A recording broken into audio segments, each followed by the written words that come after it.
আল্লাহ রাব্বুল আলামিন অনেক পরীক্ষা করেছেন তার জীবনে, কিন্তু প্রত্যেকটা পরীক্ষায় তিনি সেকেন্ড ক্লাস পান নাই, সেকেন্ড গ্রেড পান নাই। ওয়া ইযিবতালা ইব্রাহিমা রাব্বুহু বিকালিমাতিন ফাআতাম্মাহুম। হে রাসূল, আপনি মনক্ষুণ্ণ হবেন না। সেই সময়ের কথা স্মরণ করুন যে সময় আমি ইব্রাহিমকে অনেকগুলো পরীক্ষা করেছি। প্রত্যেকটা পরীক্ষা আমার ইব্রাহিম, আমার খলিল, প্রত্যেকটা পরীক্ষায় তিনি ফার্স্ট ক্লাস ফার্স্ট হয়েছে। জোরে বলি সুবহানাল্লাহ। প্রত্যেকটা পরীক্ষায় তিনি পাস করেছেন। আমরা যে খাতনা করি, এই যে ছোট্টবেলায় 5 থেকে 6 বছর বয়স, 7 বছর বয়সের মধ্যে যে খাতনাগুলোটা খাতনা করা হয়, এই খাতনার রসম, এই খাতনার সূচনা করেছেন আল্লাহ পাক কোন ব্যক্তিকে দিয়ে বলেন কোন ব্যক্তিকে দিয়ে? ইব্রাহিম আলাইহিস সালামকে দিয়ে করা হয়েছে। আমার নবীর খাতনা হয়নি। আমার নবীর খাতনা হয়নি কেন? তিনি মার পেট থেকে খাতনা হয়ে দুনিয়াতে এসেছেন। জোরে বলি সুবহানাল্লাহ। এরকম শিশু এখনো আছে না?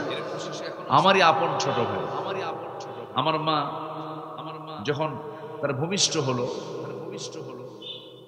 তো আম্মা খুব খুশি, বলতেছে এই তো একদম রেডি হয়ে আসছে দুনিয়া। আমি আর বুঝি নাই কথা, আমার বেশ ছোট, রেডি হয়ে আসছে, আমি শুধু এতটুকু আমার মনে হয়। অর্থাৎ খাতনা করার প্রয়োজন হয় না এমন শিশু দুনিয়াতে আছে না?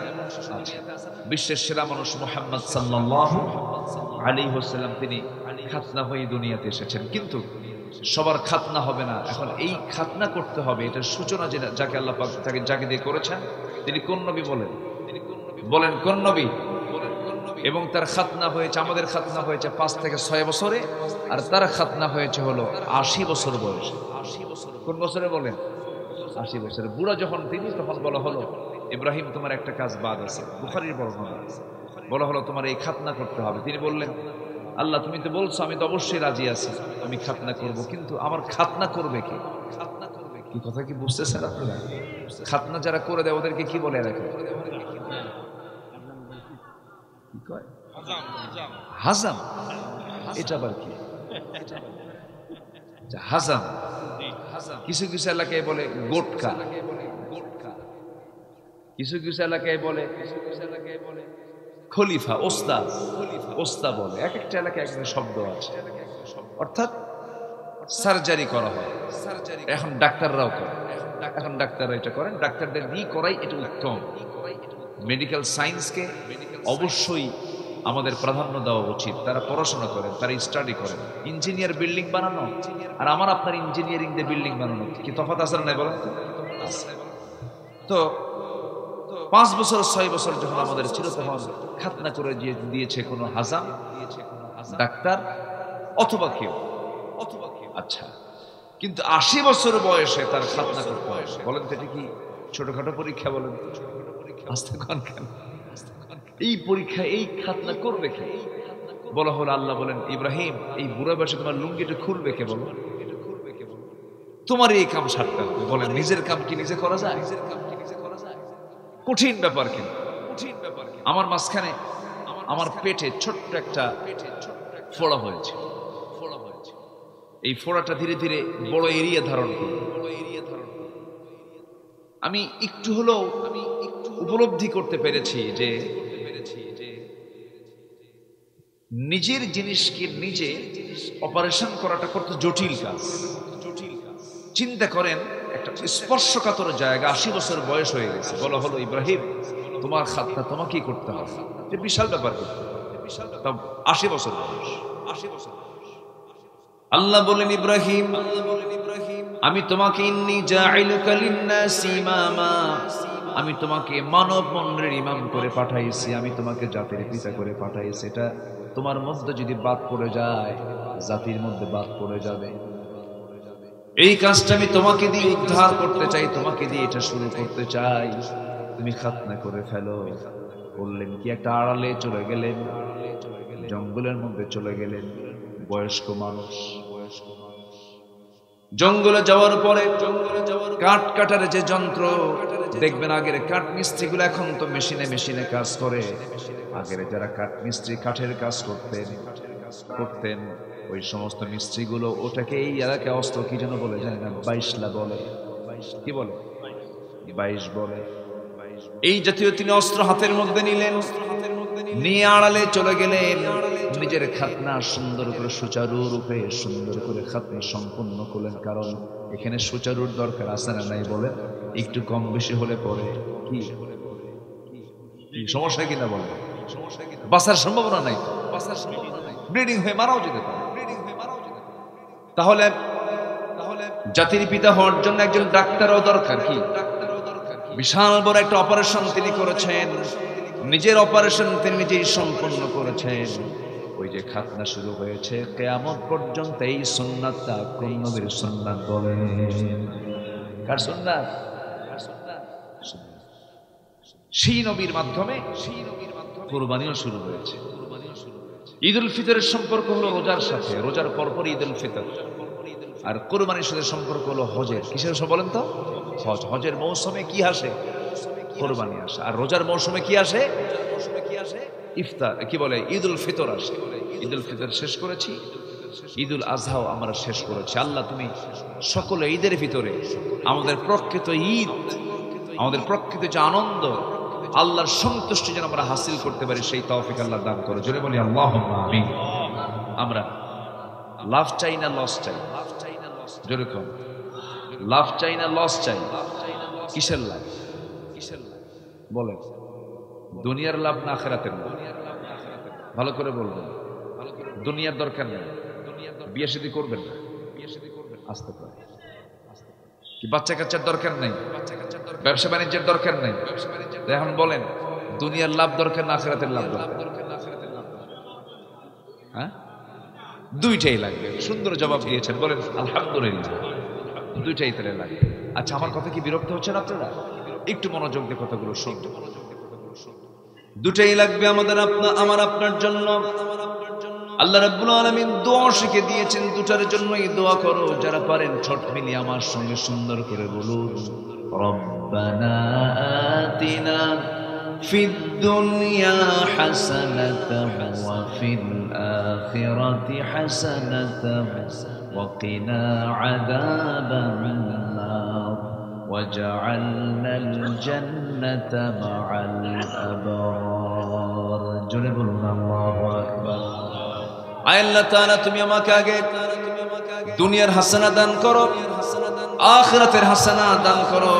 নেক সন্তান, সৌন্দর্য, নেক স্ত্রী, সৌন্দর্য লাভ।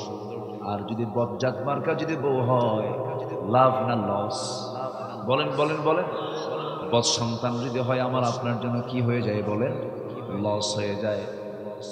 নেক সন্তান যেন হয়, নেক স্ত্রী যেন হয়, সেজন্য আল্লাহ রাব্বুল আলামিন সেই দোয়া শিখিয়ে দিয়েছেন। যারা পারেন ঠোঁট মিলিয়ে বলুন, রব্বানা হাব লানা মিন আজওয়াজিনা ওয়া যুররিয়াতিনা কুররাতা আ'য়ুনিন ওয়াজআলনা লিল মুত্তাকিনা ইমামা। জোরে বলুন আল্লাহু আকবার। নেক সন্তান, দেখেন আজকে মাহফিলের আয়োজন করেছে একটা পরিবার। বদ সন্তান যদি হতো, বাপ মার কথা মনে রাখতো না। নেক সন্তান নাইতো বাপ মার কথা মনে রাখে, আর নামাজ শেষে দোয়া করে। সবাই আমার সঙ্গে ঠোঁট মিলিয়ে বলুন, রব্বিরহামহুমা কামা রব্বায়ানি সগীরা। সবাই বলুন, রব্বিরহামহুমা কামা রব্বায়ানি সগীরা। আমার বন্ধুগণ, নেক আমল হলো লাভ, বদ আমল হলো লস। বদ আমল নিজের জীবনে থেকে মাইনাস করার চেষ্টা করতে হবে। গুনাহ যে হবেই না তা নয়। প্রত্যেকটা বান্দার মধ্যে গুনাহ করার যোগ্যতা যিনি দিয়েছেন তিনি আমার কে? আসতে বলবেন না, তিনি কে? ফেরেশতার গুনাহ করার কোনো যোগ্যতা? যৌন কামনা নাই, নারীর প্রতি কামনা নাই, সম্পদের প্রতি কোনো কামনা নাই, তাদের কোনো কামনা বাসনা নেই, জৈবিক কোনো চাহিদা নাই। কিন্তু আল্লাহ বান্দাকে সব চাহিদা দিয়ে দুনিয়াতে পাঠায়া দিয়েছেন। আল্লাহ বলছেন, বান্দারে, নারীকে তুই গ্রহণ করবি কিন্তু অবৈধ পন্থায় নয়, সম্পদ তুই গ্রহণ করবি অবৈধ পন্থায় নয়। খাবারগুলো খাবি, হারাম কোনো খাবার তুই গ্রহণ করবি না, তোর জন্য লাভ হয়ে যাবে। কিন্তু তুই যদি আমার নির্দিষ্ট পন্থার বাইরে যদি চলে যাস, দুনিয়াও লস হয়ে যাবে, আখিরাতেও লস হয়ে যাবে। সূরা নিসার আল্লাহ রাব্বুল আলামিন সূরা নিসার ভিতরে যেখান থেকে আমি তেলাওয়াত দিয়ে শুরু করেছি, আল্লাহ রাব্বুল আলামিন সূরা নিসার 119 নম্বর আয়াতে বলছেন, ওয়া মান ইয়াত্তাখিযিশ শাইতানা ওয়ালিয়্যান মিন দুনিল্লাহ ফাকাদ খাসিরা খুসরানান মুবিনা। আল্লাহ বলেন, যারা অভিভাবক হিসাবে, ওলি হিসাবে আল্লাহকে বাদ দিয়ে যারা শয়তানকে গ্রহণ করবে, ওই সমস্ত বান্দাগুলো প্রকৃত ক্ষতির সম্মুখীন হয়ে যাবে, সুস্পষ্ট ক্ষতির মধ্যে তারা নিমজ্জিত হয়ে যাবে। অতএব আমরা একমাত্র গার্ডিয়ান বানাবো, ওলি বানাবো শয়তানকে না আল্লাহকে। আসতে বলবেন না কাকে বলে? একটা হচ্ছে আল্লাহর পথ, আর একটা হলো শয়তানের পথ। কার পথ বলে? শয়তানের পথ। আমরা পথ ধরবো কার? আসতে বলবেন পথ ধরবো কার? সুদের দিকে যাব না যাকাতের দিকে যাব? বলেন কিসের দিকে যাব? বলেন কিসের দিকে? যাকাতের দিকে যাব। যাকাত হলো আল্লাহর অর্থনীতি, সুদ হলো শয়তানের অর্থনীতি। পানি পান করব কোনো সমস্যা নাই, কিন্তু ওই যে ড্রিঙ্কিং ওয়াটার কিছু আছে, লাল পানি, নীল পানিগুলো পানি, কিন্তু ওগুলো হলো রঙের পানি, ওটা হচ্ছে হারাম। ওটা কি? হারাম। আর আল্লাহ পাক সুন্দর করে যে পানি দিয়েছেন, যে পানি পান করলে পরে জীবন শক্তি বেড়ে যায়, আপনি সুস্থ থাকবেন, আপনার চাহিদা পূরণ হবে, দেহের চাহিদা পূরণ হয়ে যাবে। আল্লাহ বলছেন হালাল পানি তুমি পান করো। আমি গাছের ডাব দিয়েছি, ডাবটা না। আজকে সকালবেলা যখন বগুড়া থেকে বের হব, গত মাহফিল ছিল আমার জয়পুরহাটের দিকে, বগুড়া হয়ে আসবো, দেখি প্রচন্ড গরম, কোক খায়, মজো খায়, 7 আপ না ডাউন, 7 আপ কয় না ডাউন কয়, আমি এগুলোর নাম দিছে ডাউন। কি বলেন? ডাউন। এই সমস্ত কোক আপনি খেয়ে আপনি যতটুকু না কল্যাণ পাবেন, যতটুকু আপনার জন্য উপকার হবে, প্রসেসিং ফুড কখনো আপনার জন্য কল্যাণ বয়ে আনে না। আল্লাহ আপনার জন্য মেজারমেন্ট করে ওই ডাবের ভিতরে যে পটাশিয়াম দিয়েছেন, যে ক্যালসিয়াম দিয়েছেন, যে পানি শূন্যতা দূর করার জন্য যে সমস্ত কিছু উপাদান দিয়ে সৃষ্টি করেছেন, আল্লাহর কসম করে বলি, এই যে ডাবটা আল্লাহ রাব্বুল আলামিন দিয়েছেন, এর মধ্যে অকল্যাণ তো নাই, কল্যাণ ছাড়া কিছু খুঁজে পাওয়া যাবে না। সুবহানাল্লাহ। বেশ কিছু আগে আমার কোমরে ব্যথা, প্রচন্ড ব্যথা, সারে না, ডাক্তারকে দেখালাম, তাও কোমর ব্যথা ছাড়ছে না, সমস্যা হচ্ছে। মনে মনে ভাবলাম, আল্লাহ তুমি তো ডাবটা দিয়েছো, রেগুলার কয়েকদিন মেরে দিলাম, খাইলাম, পান করলাম, কোমর ঠিক হয়ে গেছে। এই যে আল্লাহ রাব্বুল আলামিন যত রোগ দিয়েছেন, সমস্ত রোগের ঔষধ দিয়েছেন, ঔষধ ছাড়া পৃথিবীতে কোনো রোগ আল্লাহ পাক পাঠান নাই। রোগ দিয়েছেন যিনি, ওষুধ দিয়েছেন তিনি। ক্যান্সার নাই কোনো অ্যান্সার, ভুল কথা এটা বললে পরে আল্লাহর প্রতি নাশকর হয়ে যাবে। ক্যান্সারও আছে, অ্যান্সারও, বলেন বলেন, অ্যান্সারও আচ্ছা, আমরা খুঁজে বের করতে পারি নাই। যদি খুঁজে বের করতাম, অবশ্যই আমরা ওষুধ অবশ্যই বের করতে পারতাম, কিন্তু আস্থা তো নাই আমাদের আল্লাহর উপরে, বিশ্বাস তো নেই আমাদের আল্লাহর উপরে। আমার নিজের চোখে দেখা রংপুর একজন ক্যান্সার আক্রান্ত রোগী, আজ থেকে 19 বছর আগের কথা, কাউনি উপজেলায় একটা মাহফিলে গিয়েছিলাম। সে এত পরিমাণ পান খায়, পান খেয়ে দাঁতগুলো তরমুজের বিচির মতো লাল বানায় ফেলেছে। আমার সামনে এসে বসলো, বলল, হুজুর আমার নাকি ক্যান্সার হয়েছে, ঢাকায় গেছিলাম। বললো আপনার মেয়াদ, ডাক্তার বলে দিয়েছে আপনার মেয়াদ হলো মাত্র 3 মাস। কান দেওয়ার কথা বলে, আল্লাহর মেহেরবানি। আমি তাকে বললাম, নিয়মিত আপনি সূরা ফাতিহা পড়বেন, সূরা ইখলাস পড়বেন, ফালাক পড়বেন, নাস পড়বেন, আয়াতুল কুরসি গুলো পড়বেন, আল্লাহর সবগুলো নামগুলো, আলিল্লাহিল আসমাউল হুসনা ফাদউ বিহা, সবগুলো নামগুলো একটা একটা করে উচ্চারণ করে নিজে রুকিয়া করবেন, নিজে ফু দিবেন, পানিতে ফু দিয়ে পানি পান করবেন, আল্লাহর রহমতে আপনি সুস্থ হয়ে যাবেন। বলল, হুজুর আপনি 1 গ্লাস পানি আমাকে পড়ায় দেন। ভাঙ্গাচুরা কিছু পড়ায় দিলাম। আজ পর্যন্ত ওই লোকটা এখনো বেঁচে আছে। ক্যান্সারের অ্যান্সার আছে না? নাই। ক্যান্সার দিয়েছেন কে? আবার ক্যান্সারের কোষটা সরা দিতে পারেন তিনি আমার কে? আল্লাহ। ওমান ইয়াতাওয়াক্কাল আলাল্লাহ ফাহুয়া হাসবুহ, যে ব্যক্তি পরিপূর্ণরূপে আল্লাহর প্রতি ভরসা রাখবে তার জন্য আমার আল্লাহ যথেষ্ট, কাউকে লাগে না। জোরে কোন সুবহানাল্লাহ। যেখানেই ব্যথা হবে সেখানে হাত দিবেন, সূরা ফাতিহা পড়বেন, আল্লাহ পাক শিফা কামেলা দান করবেন। আমরা আল্লাহর প্রতি আস্থা আনতে পারি না, তো আল্লাহর প্রতি বিশ্বাস আনতে পারি না, তাহলে আল্লাহকে ধরলে লস না লাভ, আর শয়তানকে ধরলে লস। 10টা ক্ষতির দিক আজকে আমি তুলে ধরবো। ক্ষতির আরবি হলো খুসরান। ক্ষতির আরবি কি? খুসরান। প্রত্যেকটা আয়াতেই আমার এই খুসরান শব্দটা আপনারা খুঁজে পাবেন। খুসর অথবা খুসরান শব্দটা অথবা খাসিরা শব্দটা আপনারা পাবেন। অলরেডি আমি একটা আয়াত বলেছি, আরো 9টা পয়েন্টে আমি কথা বলতে চাচ্ছি। কোরআনের ভাষায় মানুষের ক্ষতি হলো 10টা। কয়টা বলেন? 10টা। 1 নম্বর ক্ষতি হলো যারা আল্লাহকে বন্ধু না বানায় বন্ধু বানিয়েছে কাকে?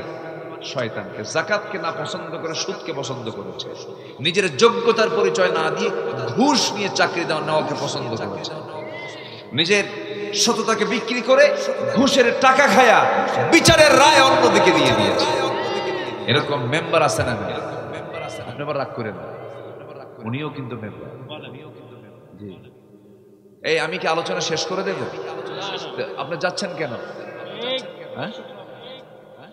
হ্যাঁ, ঝিনঝি লাগছে? এটা কি ঝিনঝি বলে? আচ্ছা, মানে সেন্সলেস হয়ে আছে পা। বসেন, আমরা খুব বেশি সময় নেব তা না, আমি অল্প সময়ের মধ্যে ছেড়ে দেবো। এই 10টা পয়েন্ট শেষ হবে, আমার আলোচনা শেষ হবে। জোরে বলি ইনশাআল্লাহ। আমরা লস চাই না লাভ চাই? লাভ চাই। আল্লাহ পাক বলছেন, বান্দা সফলতা যদি পেতে চাও তোমার জান এবং মাল আমাকে দাও, আমি তোমাকে লাভ দিয়ে দেব, জান্নাত দিয়ে দেব। জোরে কোন সুবহানাল্লাহ। তাহলে আমরা কি জান মাল চাই না আমার আল্লাহকে চাই? জান মাল দিতে হবে কার পথে? আসতে বলবেন না, কার পথে? আল্লাহর পথে জান দিতে হবে। জান না দেওয়ার মানসিকতা না থাকলে আপনি আল্লাহকে পাবেন না। আবার জান দিতে চাইলে যে আপনি জান দিতে পারবেন তাও না। আশ্চর্য হবেন, একটু মনোযোগ দিয়ে জানেন কথাগুলো, এরপরও বলছি। একজন সাহাবী 250-রও বেশি যুদ্ধ করেছেন জীবনে। 250-রও বেশি, 250-টিরও বেশি যুদ্ধে তিনি অংশগ্রহণ করেছেন, সেনাপতির দায়িত্ব পালন করেছেন। এতগুলো যুদ্ধ তিনি পরিচালনা করেছেন এবং প্রত্যেকটা যুদ্ধে তিনি বিজয়ী হয়েছেন। এতগুলো যুদ্ধ তিনি করার পরেও তার মৃত্যু হয়েছে বিছানায়। কোথায় মৃত্যু হয়েছে বলেন? বিছানায়। আবার কিছু কিছু সাহাবী জীবনে একটা যুদ্ধেই গেছেন, এক যুদ্ধে শহীদ হয়ে আল্লাহর জান্নাতে।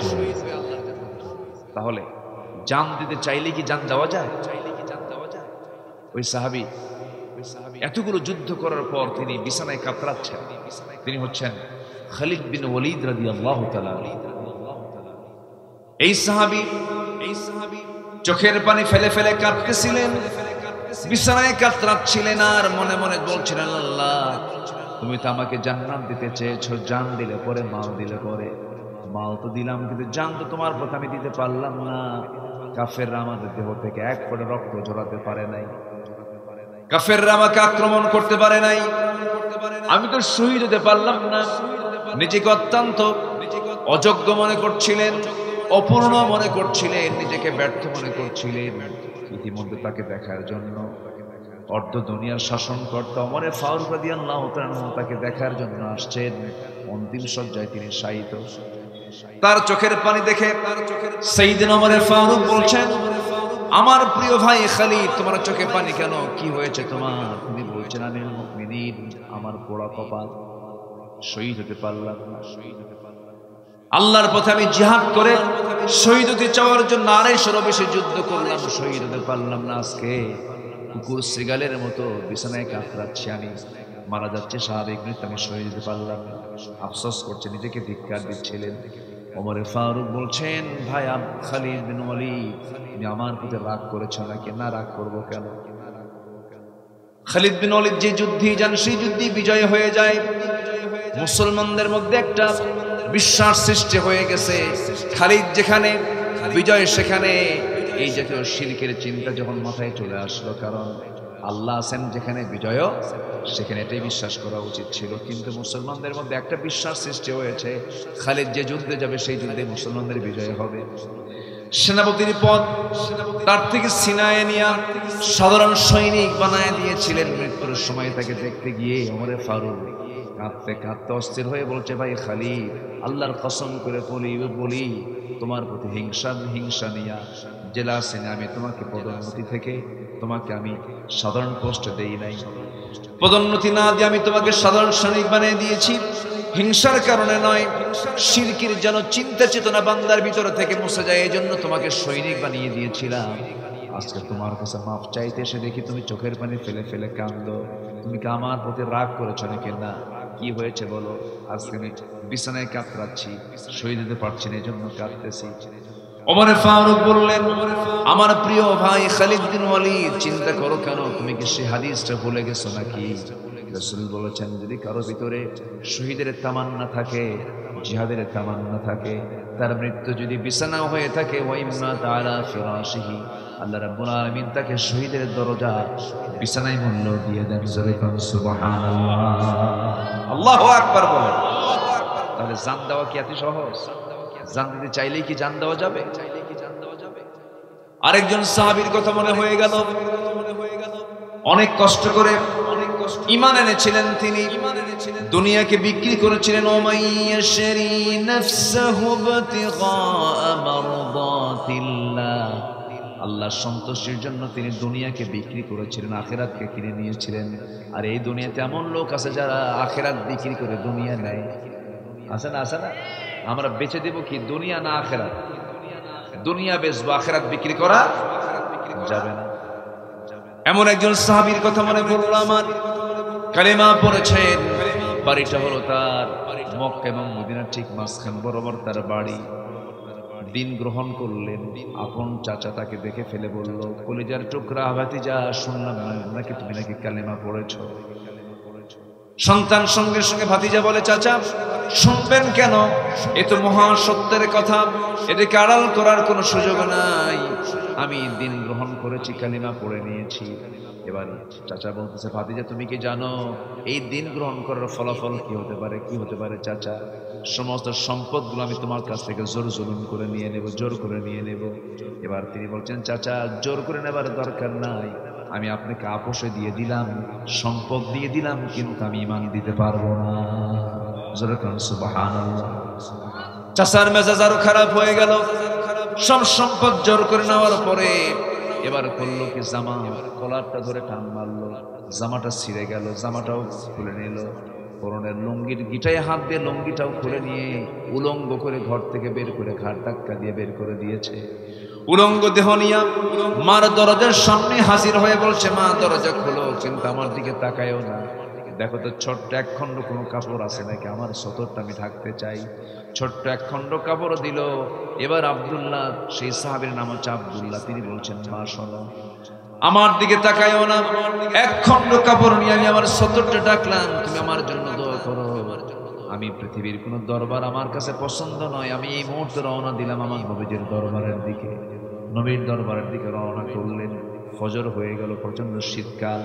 দরজায় গিয়ে নক করছেন, আমার নবীজি দরজা খুলেই দেখেন গোটা দেহটা নগ্ন, কোনো কাপড় নাই, শুধু নাভি থেকে হাঁটুর নিচ পর্যন্ত তার সতরটা ঢাকা আছে।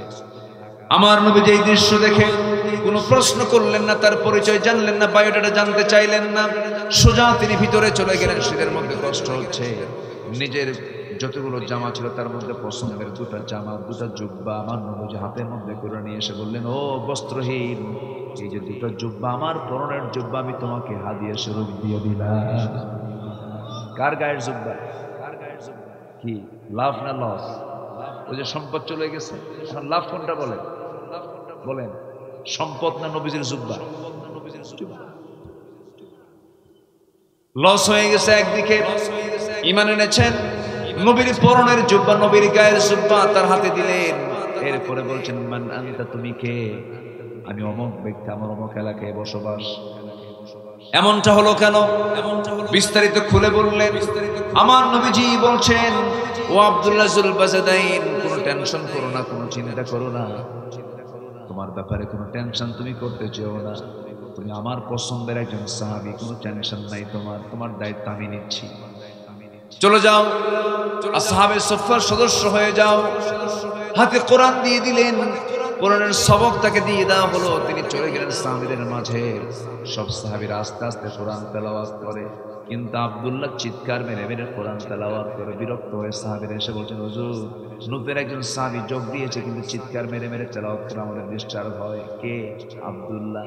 রাসূলকে দেখে বলছেন, সাহাবীরা দয়া করে তোমরা আমার আব্দুল্লাহর বিরুদ্ধে অভিযোগ দিও না। আমার আব্দুল্লাহ দুনিয়াকে লস স্বীকার করে নিয়ে আখিরাতকে লাভ স্বীকার করে নিয়েছে, আখিরাতকে সে গ্রহণ করে নিয়েছে। ইমানকে রক্ষা করতে গিয়ে দুনিয়া বিক্রি করে সে আখিরাতকে কিনে নিয়েছে।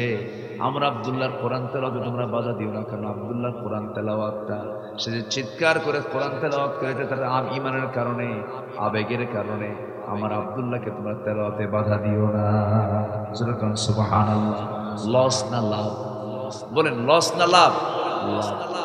আমার ভাইরা, আমার নবীজি এবার বললেন, আব্দুল্লাহ আমার কাছে তোমার কোনো চাওয়া আছে নাকি, এক্সপেক্ট আছে নাকি, প্রত্যাশা আছে নাকি? সাহাবী এবার বলছেন, হুজুর আপনি আমার জন্য আপনার পছন্দের কিছু দোয়া আপনি আমার জন্য করে দেন। আমার বন্ধুগণ, একটা বিষয় মাথায় রাখবেন, যখন কোনো আলেম ওলামা দেখবেন, বড় কোনো উস্তাদ দেখবেন, বড় কোনো বিশেষ মানুষ দেখবেন, তার সামনে যাবেন, সালাম দিবেন, সালাম দিয়ে বলুন, হুজুর অথবা স্যার অথবা জনাব, আপনি আমাকে কিছু নসিহা করেন, আপনি আমাকে কিছু উপদেশ দেন, আমাকে কিছু শিক্ষা দেন। রাসূল এমন করে সাহাবায়ে কেরামকে নসিহা করেছেন।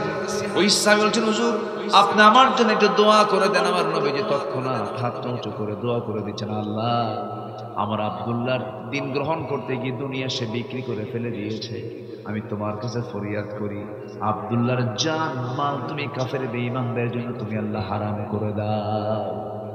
এই দোয়া যখন করেছেন, এক্সেপশন দোয়া, ব্যতিক্রম ধর্মী দোয়া যখন করেছেন, সাহাবীর মনটা খারাপ হয়ে গেল। সাহাবী বলছেন, ইয়া রাসূলুল্লাহ আমি দোয়া তেমনটা চাই না, আমার তো চাওয়া ছিল যুদ্ধে যাব, কাফের আমাকে আক্রমণ করে আমাকে শহীদ করে দেবে, আমি দুনিয়া থেকে বিদায় হয়ে যাব, আল্লাহর সামনে গিয়ে রক্তমাখা দেহ নিয়ে হাজির হব। আপনি আমার জন্য উল্টা দোয়া করেছেন, আমি মনক্ষুণ্ণ হয়েছে। রাসূল বলছেন, না রে আব্দুল্লাহ চিন্তা করো কেন, তোমার মৃত্যু যদি বিছানা হয়ে থাকে আল্লাহ তোমাকে শহীদের দরজা দান করে দিবে। যুদ্ধের ডাক চলে এসেছে, আমার নবীজি বদরে, আমার নবীজি মদিনার মসজিদ থেকে বের হয়ে গেছেন কোন একটা যুদ্ধের ময়দানে। ওই সাহাবী আব্দুল্লাহ অংশগ্রহণ করেছেন।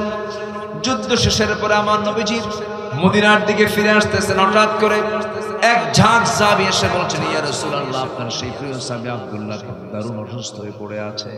রাসূল বলছেন, শেষ চেষ্টা করে তার ব্যাপারে চিকিৎসায় হাত দাও, চিকিৎসা করো। শেষ চেষ্টা করা হলো, 3 দিন পর সংবাদ এলো, হুজুর আব্দুল্লাহর দুনিয়াতে বেঁচে নাই। আমার নবীজির চোখের পানি বন্ধ হলো, চোখের পানি বের হওয়া শুরু হয়ে গেল। রাসূল তার কান্না থামাতে পারছেন না, তার লাশটা তার সামনে নিয়ে আসা হলো, গোসল করানো হলো, জানাজার আয়োজন করা হলো। রাসূল বলছেন, আমার আব্দুল্লাহ জানাজা কেউ পড়াবে না, আমি রাসূল নিজে তার জানাজা পড়ায় দেব। জানাজা সম্পন্ন হয়ে গেল। জানাজা শেষ হওয়ার পরে রাসূল কাঁদা কাঁদা কণ্ঠে বলছেন, সাহাবীরা আমার আব্দুল্লাহর জন্য তোমরা কোথায় কবর খনন করেছো? হুজুর ওই যদি পাহাড়ের চিপায় আমরা কবর খনন করেছি। রাসূল বলছেন, কবর খনন যদি শেষ হয়ে থাকে তোমরা কেউ আব্দুল্লাহকে কবরে দাফন করবে না, কাউকে আমি নামতে দেব না, আমি নিজে আব্দুল্লাহর কবরে নেমে আমি আমার আব্দুল্লাহর লাশ কবরে শোয়া দেব। আমার নবীজি এমন দোয়া যখন করলেন, এমন প্রত্যাশা যখন করলেন, সাহাবায়ে কেরাম রাসূলকে সহযোগিতা করলেন। রাসূল চলে গেলেন, কবরের কাছে গেলেন, কবরের মাটিতে নামবেন, ডানে তাকালেন, বামে তাকালেন, কবরের মাটিতে তিনি একাকী নামলেন, বিসমিল্লাহ বলে নামলেন। আস্তে করে বলছেন, আমার আবু বকর কোথায়? হুজুর এই জায়গায় আমি, আমার ডানে নামো। আমার ওমর কোথায়? হুজুর লাব্বাইক ইয়া রাসূলুল্লাহ। ওমর তুমি আমার বামে নামো।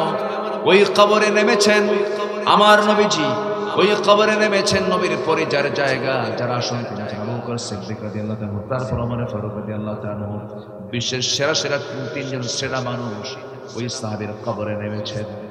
আমার নবীজি হাত দুখানা গায়ে দিলেন, কাদা কাদা কণ্ঠে বলছেন, সাহাবীরা আমার কলিজার টুকরা আব্দুল্লাহর লাশ তোমরা আমার হাতে তুলে দাও। আমার নবীজির লাশটা হাতের মধ্যে উঠায় নিলেন, উঠায় নিয়া আমার রাসূল বলছেন, আবু বকর মাথাটা ধরো, ওমর পাটা ধরো। আবু বকর মাথা ধরলেন, ওমরে ফারুক রাদিয়াল্লাহু আনহু পাটা ধরলেন, নবীজি পিঠের দিকটা ধরে রাসূল তিনজন মিলে সবাই মিলে আস্তে করে কবরে শোয়া দিলেন। নবীজির কাদা কাদা কণ্ঠ, রাসূল কাঁদতেছেন, বুকের উপরে হাতটা রাখলেন, কিবলামুখী করে দিয়া আকাশের দিকে তাকায় বলে, আকাশের মালিক আল্লাহ, এই আব্দুল্লাহর উপরে এখন পর্যন্ত আমি রাসূল সন্তুষ্ট, আমার আব্দুল্লাহকে তুমি আল্লাহ মাফ করে দাও। আমার নবীজি এমন করে আদর করে দোয়া করে যখন তিনি উঠে আসবেন কবর থেকে, এমন সময় একজন সাহাবী পাগলের মতো হয়ে গেছেন, সাদ বিন আবি ওয়াক্কাস রাদিয়াল্লাহু তাআলা আনহু পাশে দাঁড়ায় থেকে হতাশার চিহ্ন নিয়ে তিনি চিৎকার মেরে মেরে বলছেন, আল্লাহ, আমার মতো পোড়া বান্দার কে থাকতে পারে, আমার মতো নাদান বান্দার কে থাকতে পারে, আমার বড় বদনসিব, আমি আজকে জীবিত সাদ বিন আবি ওয়াক্কাস না হয়ে যদি ওই কবরের বাসিন্দা হয়ে যদি মরে যেতাম কতই না ভালো হতো। কারণ যে কবরবাসীকে দাফন করার জন্য বিশ্বের সেরা সেরা তিনজন মানুষ তার কবরে নামতে পারে। যেরকম সুবহানাল্লাহ। লস না লাভ? আজ থেকে লস না লাভ? লাভের পথ খুঁজতে হবে। লসের পথ খুঁজলে পরে দুনিয়াও চলে যাবে, আখিরাতও চলে যাবে। লাভের পথ পেতে হলে এক নম্বর কাজ হলো আল্লাহর শেখানো পন্থা, শয়তানের পথকে ছাড়তে হবে। শয়তান কলি না বানায়, আল্লাহ কলি বানাতে হবে। এক নম্বর লাভ হলো আল্লাহকে বাদ দেওয়া যাবে না, আল্লাহকে ধরতে হবে, শয়তানকে ছাড়তে হবে। কিন্তু শয়তানকে যদি ছাড়ি আমার আপনার জন্য অবশ্যই লাভ হবে, আর শয়তানকে যদি ধরি আমার আপনার জন্য মহা লস হয়ে যাবে। নাম্বার 2 হলো ইসলাম ছাড়া অন্য কোন দিনকে যদি কোনো বান্দা গ্রহণ করে তার জন্য লস হয়ে যাবে। আল্লাহ রাব্বুল আলামিন সূরা আলে ইমরানের 85 নম্বর আয়াতে বলছেন, ওয়া মান ইয়াবতাগি গায়রাল ইসলামি দীনান ফালান ইউকবালা মিনহু ওয়া হুয়া ফিল আখিরাতি মিনাল খাসিরিন। যে বান্দা জীবন চলার পথ হিসাবে, রাজনীতি হিসাবে, রাষ্ট্রনীতি হিসাবে, ব্যক্তি জীবন চালনা হিসাবে, সমাজনীতি চালনা হিসাবে ইসলামকে বাদ দিয়ে অন্য কোনো তন্ত্র মন্ত্রকে গ্রহণ করবে, মহান রব্বুল আলামিন বলেন কোনো কিছু গ্রহণ তো করাই হবে না। আখিরাতের সেই কঠিন লোভনীয় দিনে সেই বান্দা ওয়া ফিল আখিরাতি মিনাল খাসিরিন, সেই ক্ষতিগ্রস্তদের অন্তর্ভুক্ত হয়ে যাবে। প্রথম আয়াতে খুসরানাম মুবিনা বলা হলো, দ্বিতীয় আয়াতে বলা হলো মিনাল ফিল আখিরাতি মিনাল খাসিরিন, আখিরাতে ক্ষতিগ্রস্তদের অন্তর্ভুক্ত হয়ে যাবে। এই ক্ষতি মানে মহা ক্ষতি। লাভ তো হয় নাই, পুঁজি শুদ্ধ না, এটা হচ্ছে খুসরান। নোকসান হলো লাভ করতে গিয়ে লাভটা হয় নাই, কিন্তু পুঁজিটা আছে, এটাকে নোকসান বলা হয়। আল্লাহ পাক এখানে নোকসান বলেছেন না খুসরান বলেছেন? খুসরান বলেছেন। অর্থাৎ যে ব্যক্তি ইসলামকে বাদ দেবে সে বান্দা দুনিয়াতেও তার ক্ষতি, আখিরাতে তার সব ক্ষতি। লাভ তো নাই, পুঁজি শুদ্ধ তার গায়েব হয়ে যাবে। আমার বন্ধুগণ, আমার দেশে অনেক নামাজি মুসলমান আছে, রোজাদার মুসলমান আছে, আবার রাজনৈতিক কাফের আছে। রাজনৈতিক কি? কাফের। রাজনীতি করতে গিয়ে সে কাফের, কিন্তু নামাজ পড়তে গিয়ে সে মুসলমান। নামাজ মুসলমান, রোজা মুসলমান, হজ মুসলমান, দান সদকা মুসলমান। রাজনীতি কি? রাজনীতি কি বলেন? এরকম লোক তো আমার দেশে নাই। আস্তে আস্তে কয় আছে না নাই? যারা মুখ থেকে স্পষ্ট ভাষায় যে দলের নেতারা বলেন আমরা শরিয়ার কোনো বিধান আমরা রাষ্ট্রীয় পর্যায়ে আনতে চাই না, আমরা শরিয়াকে বিশ্বাস করি না, বলেন ওর ঈমান আছে না গেছে? ওই দল করা হালাল না হারাম? আরো জোরে কোন ওই দল করা হালাল না হারাম? আমরা ইসলামকে মানতে চাই ব্যক্তিগত জীবনে, শুধু ব্যক্তিগত জীবনে না, সব জীবনে। সব জীবনে আমাদের ইসলামকে মানতে হবে। দল করে যেতে হবে আল্লাহর দল, পথ মানতে হবে আল্লাহর পথ। আল্লাহর দলের নাম হচ্ছে ইসলাম। আল্লাহর দলের নাম কি বলেন? আরো জোরে, আরো জোরে বলেন। শুধুমাত্র এই কথাগুলো বলার কারণে এই 16 বছরে ফেরেশতা চরিত্রের মানুষগুলোকে তিলে তিলে জেলখানায় রেখে, কাউকে ফাঁসিতে নিয়ে, কাউকে চিকিৎসার নামে পয়জনিং করে শহীদ করে দেওয়া হয়েছে। আসতে বলেন কেন জানেন না আপনারা? ঠিক কিনা?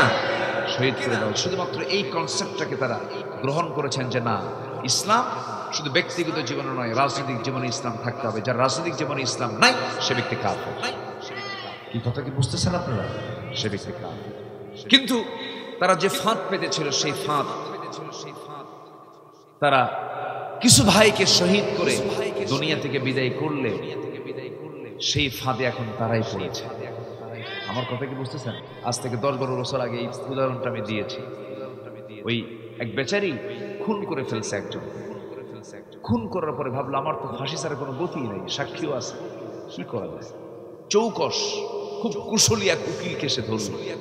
উকিলকে ধরে বলল, ভাই আমি তো মার্ডার করে ফেলছি, সাক্ষী আছে, অস্ত্র চিহ্ন আছে, স্পটের চিহ্ন আছে, একদম ওপেন একটা স্পষ্ট একটা মার্ডার আমি নিজে করেছি, এখান থেকে বাঁচা যায় কেমন? উকিল বলে, আমার যে মক্কেল হয় তার কোনোদিন ফাঁসি হয় না।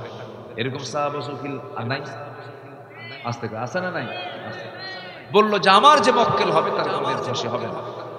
এখন এই মার্ডারের যে খুনি, যে সে মনে মনে চিন্তা করলো, যাক আমি একটা ভালো একজন উকিলকে পাইছি, তো কি করতে হবে?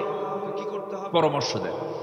উকিল বলল, আজকের থেকে তোমার কথা বলা বন্ধ, একটা ওয়ার্ড তোমার মুখ থেকে কখনো বের হবে না, তোমার দাড়ি কাটা বন্ধ, তোমার মোষ কাটা বন্ধ, মাথার চুল কাটা বন্ধ, এবং ড্রেস হবে শুধু একটা। কয়টা ড্রেস হবে?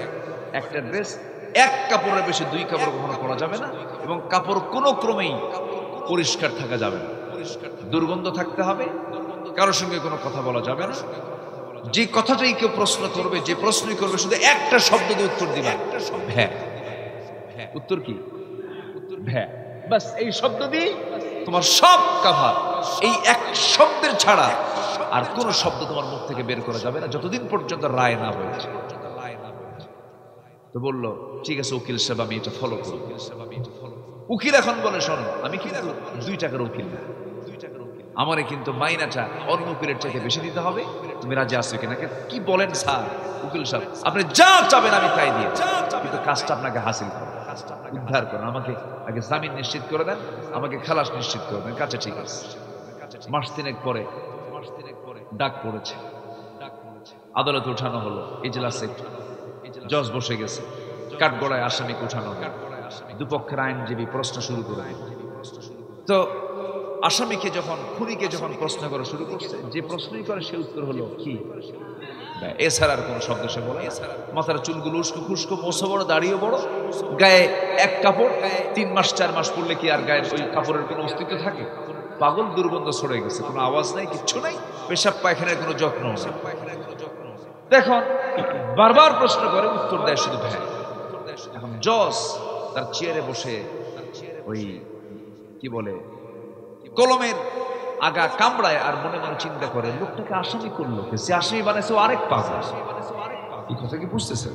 এরা আসামি না করলো, কিন্তু পাগল, এরা আসামি বানালো। শেষ পর্যন্ত 2 উকিলের কথা এক পর্যায়ে জজ বলে ফেললেন যে মহামান্য আদালত মস্তিষ্ক বিকৃত ব্যক্তির বিরুদ্ধে কোনো রায় দিতে পারে না, যেহেতু সে পাগল, মহামান্য আদালত তাকে বেকসুর খালাস দিতে বাধ্য হল। সে মুসের তল দিয়ে মুসকে একটা হাসি মেরে কাঠগড়া থেকে নেমে আস্তে আস্তে বের হয়ে যায়। উকিল কয়, ভাই তুমি চলে যাচ্ছ, টাকাটা দিয়ে যাও। ভ্যা। কি কথা কি বুঝতেছেন আপনারা? তুমি আমারও ভ্যা দেখাও, আমি শিখালাম তোমাকে ভ্যা, তাও কয় ভ্যা। যারা এই 16 বছর আদালত সাজিয়েছিল, বিচারের নামে প্রহসন সাজিয়েছিল, সেই আদালতে আজকে তাদের বিচার হচ্ছে, ঠিক কিনা? ওই যে ভ্যা শিখাই দিছে, ওই ভ্যা এখন এদেরকেও দেখাচ্ছে। এটাই হবে, এটাই বাস্তব। সত্যের পথে আমরা থাকবো, লাভ না লস। মিথ্যার পথে গেলে আমাদের কি হবে? লস হয়ে যাবে। মিথ্যার দিকে আমরা যাব না। জোরে বলি ইনশাআল্লাহ। দল করব কার? আসতে বলবেন না, দল করব কার? আল্লাহর দল করে যাব। সে আল্লাহর দলের নাম হচ্ছে ইসলাম। বলেন বলেন, সে দলের নাম কি বলেন? ইসলাম। পুঁজিবাদ ব্যর্থ, সমাজতন্ত্র আত্মার বন্দিশালা। যে সমাজতন্ত্র রাশিয়াই তার কবর রচনা হয়ে গেছে। সমাজতন্ত্র চলবে না, জাতীয়তাবাদ চলবে না, সেকুলার চলবে না, পৃথিবীর কোনো আইন চলবে না। আইন চলবে একমাত্র কার? আলা লাহুল খালক ওয়াল আমর। সৃষ্টি যার, হুকুম চলবে তার। আল্লাহু আকবার। এই দাওয়াত দিতে গিয়ে নবীরাও এরকম বিপদের সম্মুখীন হয়েছেন। এক মুরব্বী আমাকে আজ থেকে 15 বছর আগের একটা ওয়াজের কথা আমাকে মনে করে দিয়েছিলেন। হুজুর, আপনি যদি পারেন সুযোগে এই কথাটা আপনি বলবেন। একজন নবী ছিলেন, খুব চটাল নবী, খুব মেজাজি নবী, খুব রাগী নবী, খুব মেজাজ ছিল তার। আল্লাহ তার সঙ্গে ডাইরেক্ট কথা বলেছেন। সেই নবীর নাম কি বলেন? মুসা আলাইহিস সালাম। তিনি খুব চটাল নবী ছিলেন। এই নবীর বিরুদ্ধে কম ষড়যন্ত্র করেননি, অসংখ্য ষড়যন্ত্র করা হয়েছে। একটা অংশ ছিল হলো কি জানেন? শোনেন, যুগে যুগে ভালো ব্যক্তিদের বিরুদ্ধে স্ক্যান্ডাল তৈরি করা। যেরকম এই 16 বছর আলেমদের বিরুদ্ধে তোকমা লাগিয়ে দিয়েছিল জঙ্গি। কি তোকমা লাগাইছিল? জঙ্গি। মানে মাথায় টুপি আর মুখে দাঁড়িয়ে থাকলে সে কি হয়ে গেল? জঙ্গি হয়ে গেল। জঙ্গি বাহ্যিক সিমটম এগুলোকে ওপেন করে সিনেমা, নাটকে, প্রচার প্রসারে সব জায়গায় এগুলো ছড়িয়ে দিয়েছিল। এটা ছিল তাদের মানে বিজয়ী হওয়ার একটা মাধ্যম। তারা এই প্রচারণায় নেমেছিল। এরকম যুগে যুগে নবীদের বিরুদ্ধে নেমেছে। একবার মুসা আলাইহিস সালামের ব্যাপারে ফেরাউনদের মহল থেকে বলা হলো, তোমরা কি জানো মুসা আল্লাহর নবী হয় কেমন? কেন, কি হয়েছে? তোর তো অস্ত্রপাতি ঠিক নাই, কেন? ওর এক শিরা অসুখ, এক শিরা ব্যারাম। এলাকায় এটাকে কি বলে? এক শিরা হচ্ছে আল্লাহ পাক মানুষের যে অঙ্গ দিয়েছেন, লজ্জাস্থান দিয়েছেন, এটা একটা ছোট একটা বড়, দুটো অংশ থাকে না? এটা ছোট একটা বড়। আপনার কি মন খারাপ করতেছেন না? এটা কিন্তু সহি বর্ণনা। তো এটা যদি ছোট বড় হয়, এটাকে কিছু কিছু এলাকায় এক শিরা বলে। এই জাতীয় একটা রোগ কিন্তু আছে। তো এই রোগটার তোকমা লাগায় দিল আল্লাহর নবীর বিরুদ্ধে। আল্লাহর নবীরা কখনো অঙ্গহানি ছিলেন না, তারা অপূর্ণ ছিলেন না। গোটা পৃথিবীর যত মানুষ আল্লাহ পাক পাঠিয়েছেন সবচাইতে সর্বগুণে গুণান্বিত করে আল্লাহ পাক নবীদেরকে পাঠিয়েছেন। এই নবীর ভিতরে এটা ছিল না। যখন তার বিরুদ্ধে এই কথা বলা হলো, উনি তো রাগী মানুষ, খেপে গেলেন, প্রচন্ড রেগে গেলেন। রেগে গিয়ে বললেন, আল্লাহ, যেই জিনিসটা আমার মধ্যে নাই, আমার যে রোগটা নাই, সেই রোগ মিডিয়ার মধ্য দিয়ে আপডেট নিউজ করে গোটা দেশ আমার বিরুদ্ধে প্রপাগান্ডা চালালো ফেরাউন। আল্লাহ, তুমি এটার ব্যবস্থা তাড়াতাড়ি করো, আমি কিন্তু সহ্য করতে পারতেছি। আল্লাহ বলেন, চিন্তা করো না, তোমার লুঙ্গি খুলে ওদেরকে দেখায় দিল, যাও। সুবহানাল্লাহ বলবেন না? যেরকম সুবহানাল্লাহ। তিনি গোসল করতে নেমেছেন। কোন একদিন কোন একটা কারণে, ওজারাতের কারণে তার বিকল্প কোনো কাপড় ছিল না। তিনি করলেন কি, লুঙ্গিটা খুলে, আর কোনো বিকল্প কাপড় নাই, উনি একটা পাথরের উপরে লুঙ্গিটা রাখলেন। পাথরের উপরে রেখে তিনি গোসল করার জন্য পানিতে নামলেন। গোসল শেষ, আবার ওই লুঙ্গিটাই তিনি আবার পরলেন। লুঙ্গির কাছে আসা মাত্র আল্লাহ পাক পাথরকে অর্ডার করেন, পাথর লুঙ্গি নিয়ে দৌড়। লুঙ্গি কি কর? একদম সহি বর্ণনা এটা। লুঙ্গি নিয়ে দৌড় মারতেছে পাথর। পাথরের কি কোনো জীবন আছে? আমরা জানি জীবন নাই, কিন্তু জীবন কে দিয়েছেন? আমরা মাটির তৈরি, আমাদের জীবন কে দিয়েছেন? এই মাটি থেকে আল্লাহ পাক আমাকে আপনাকে বানাইছেন। ইন্না খালাকনাহু মিন তুরাবিন সুম্মা মিন নুতফাতিন। আমি তোমাদেরকে মাটি থেকে সৃষ্টি করেছি। খালাকাল ইনসানা মিন সালসালিন কাল ফাখর। শুষ্ক মাটি দিয়ে সৃষ্টি করেছি। মাটি থেকে সৃষ্টি, জীবন কে দিয়েছেন? ওই পাথরকে আল্লাহ রাব্বুল আলামিন অর্ডার করলেন, পাথর লুঙ্গি নিয়ে দৌড় মার। দৌড় মেরেছে পাথর লুঙ্গি নিয়ে। পিছন থেকে মুসা আলাইহিস সালাতু ওয়াস সালাম তিনি উলঙ্গ। আল্লাহ পাক তার জেহেন থেকে এটা ভুলায় দিয়েছেন। তিনি উলঙ্গ অবস্থায় হাতের মধ্যে লাঠি নিয়ে তিনি পাথরের পেছনে পেছনে দৌড় মারছেন। পাথর থাম, পাথর থাম, লুঙ্গি পড়া দরকার। পাথর থামে না, পাথর শুনবে মুসার কথা না আল্লাহর কথা। ওটাও তো মাখলুক, সব তো আল্লাহর সৃষ্টি। সমস্ত সৃষ্টিগুলো হুকুম মানে কার? মানুষ হুকুম মানে কার? মানুষ আল্লাহর হুকুম মানে। সব সৃষ্টি হুকুম মানে কার? আর মানুষ হুকুম মানে কার? মানুষের। আমার দেশের মানুষকে আল্লাহর হুকুম মানে।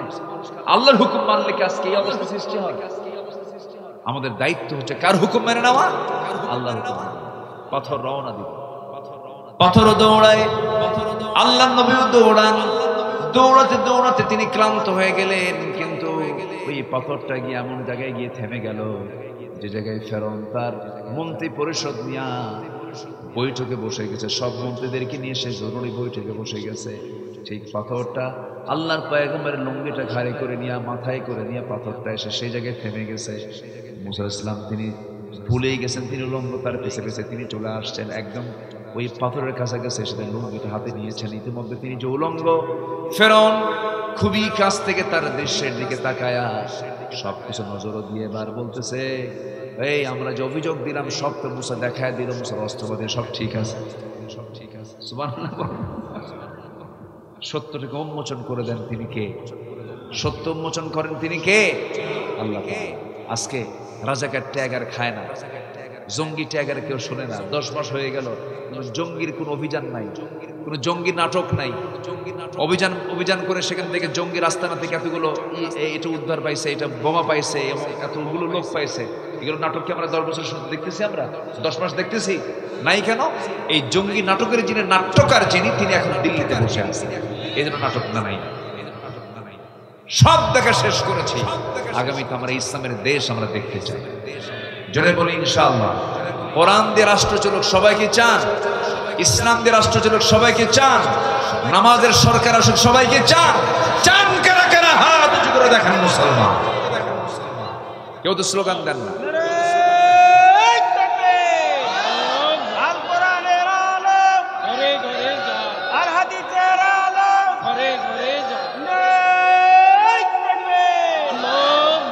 আল্লাহ কবুল করুন, জোরে বলে আমিন, আরো জোরে আমিন।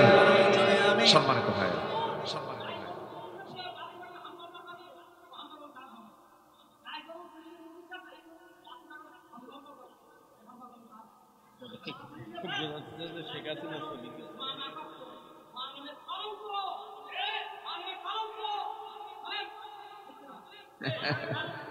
ভালো সাতক্ষীরা তো স্পষ্টবাদী সবাই বলি আলহামদুলিল্লাহ। বসেন, ধন্যবাদ আপনাকে, চেয়ারে বসে বসে বসে আবেগ তাড়িত হয়ে কথা বলেছেন, খুব ভালো, আলহামদুলিল্লাহ। আমি কি শেষ করে দেব? আলোচনা চালাবো? কারো কোনো আপত্তি নাই তো? জোরে বলি ইনশাআল্লাহ। ফজর নামাজ না পড়লেও চলবে। আমার দেশের মানুষ বেশি নামাজ পড়ে না, বেশি বিড়ি খায়। ভালো, বিসমিল্লাহ কয়ে খাবে। আমি তো এতক্ষণ ধরে কথা ধরি নাই, এখন কিছু কথা বলি, বলার দরকার। বলেন তো, বিড়ি বেশি খাওয়া দরকার না নামাজ বেশি পড়া দরকার? বিড়ি খাওয়ার দরকার আছে? উত্তর ফাইন দিয়েছে। বলেন, বিড়ি বেশি খাওয়া ভালো না নামাজ বেশি পড়া ভালো? বিড়ি কম খাওয়া ভালো নাকি? খাওয়াই ভালো। আমার না খুব ভয় লাগে জানেন, আমার দেশের মানুষটা ইমানটা এত দ্রুত বিক্রি করে দেয়। একটা বিড়ির প্যাকেট দিলে ইমান বিক্রি হয়ে যায়। খুব ভয় লাগে, ভয় পাই আমি। যদি এমনটা হতো, আমার দেশের 80% মুসলমান নামাজি, আগামী সরকার আমি নিশ্চিত করে বলতে পারতাম হতো কোরআনের সরকার। ঠিক কিনা বলেন? এই জায়গায় আমার কাছে একটু ভয় লাগে। এই জাতি না ইতিহাস ভুলে যায়, এই জাতি পোল্ট্রি মারে জানেন, হঠাৎ করে উল্টে যায়, হঠাৎ করে বাঁকা হয়ে বসে।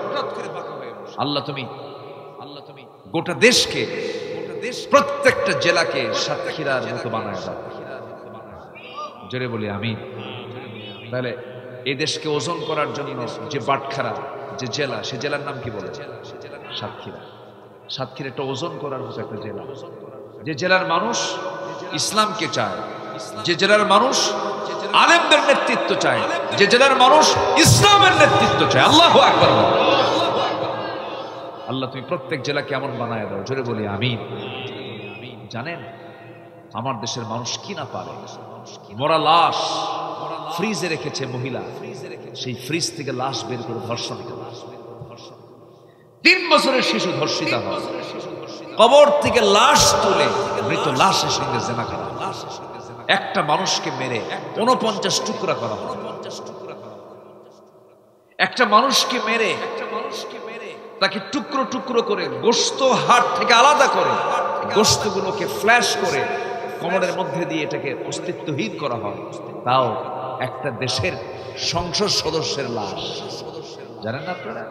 এই খুলনা ডিভিশনের ঘটনা, ঝিনাইদহ কালীগঞ্জের ক্যাম্পে ছিল, কালীগঞ্জের এক এমপি ছিল, তাকে কলকাতায় নিয়ে এরকম করে নির্মমভাবে, মানুষ তো নির্মম পাশবিক কায়দায় মেরে ফেলা, এটা মানবতার কাজ নয়, ঠিক কিনা বলেন? মানুষ এত এত অধপতন হয়েছে, মানবতা কোনো দয়া মায়া নেই। এই দেশে কিন্তু অপরাধগুলো সংঘটিত হচ্ছে।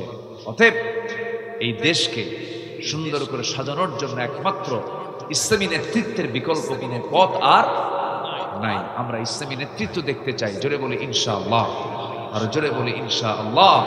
যে দলে চাঁদাবাজি আছে সেই দলে আমাদের থাকার দরকার নাই। যে দলে মদ আছে, বোতল আছে, নারী আছে, যে নেতা তোমার হাতে নারী তুলে দেয়, মদ তুলে দেয়, ওই নেতৃত্বের মুখে আমরা জুতা মারি। ওইদিকে যাব না, আমরা ওইদিকে যাব না, লস হয়ে যাবে। আমরা ইসলাম যেখানে থাকবে সেখানে নেতৃত্ব আমরা মানবো। জোরে বলি ইনশাআল্লাহ। মুহাদ্দিস আব্দুল খালেকের মতো একজন ব্যক্তি, মুহাদ্দিস আব্দুল খালেক আপনাদের শুধু অহংকার নয়, গোটা জাতির অহংকার। আব্দুল খালেকের মতো যদি 300 ব্যক্তি যদি পার্লামেন্টের 300 চেয়ারে বসে যেত, দেশটা জান্নাতের টুকরা হবে।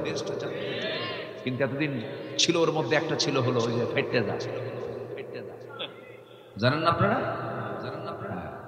ফেটে যাইছিল, ফেটেই গেছে, ফেটেই গেছে।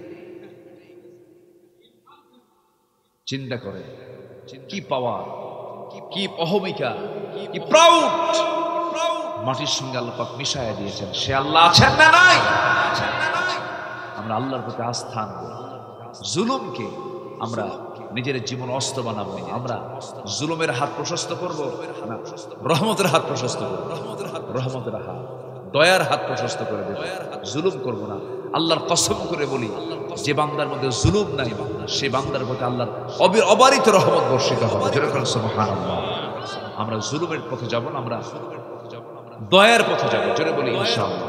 ইরহাম তুরহাম, দয়া করবেন, আল্লাহ দয়া আপনার প্রতি করবেন। আল্লাহ নিজে বান্দাকে ওয়াদা করেছে। আরো 10টা, আরো 7টা, আরো 8টা পয়েন্ট রয়ে গেছে, কিন্তু এদিকে 12টা বেজে গেছে। কি করবো? আলোচনা চলুক, চলুক। হুজুর মরুক, হুজুরও বাসুক। আজকে সবচেয়ে গরম, প্রচন্ড টুডে। আজকে যে টেম্পারেচার, ওরে বাবা, অনেক গরম, অনেক গরম। বগুড়া থেকে প্রায় 9-10 ঘন্টা লেগেছে আমার। মাঝে মাঝে থামি, প্রচন্ড গরম। গাড়িতে একটু ঠান্ডা থাকে, যে এসি টেসি চলে, এটাও আরেক জ্বালা, আমাদের গলা ব্যথা করে। আবহাওয়া তো আসলে ন্যাচারাল যে আবহাওয়া, ন্যাচারাল যে বাতাস আর মানুষের তৈরি করা বাতাস, তফাৎ আছে না নাই বলেন তো? আছে। সমস্যা হয়, অসুবিধা হয়। এই প্রচন্ড গরমে আপনারা যে বসে আছেন কেমনে, আমি তো চিন্তা করতেছি।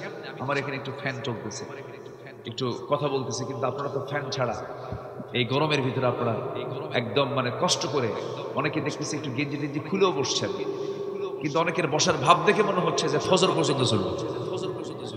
আলহামদুলিল্লাহ। অনেক রাতেও বসে আছেন, এটা আল্লাহর মেহেরবানি, বলি আলহামদুলিল্লাহ। নাম্বার 3, ক্ষতিগ্রস্ত কারা হবে?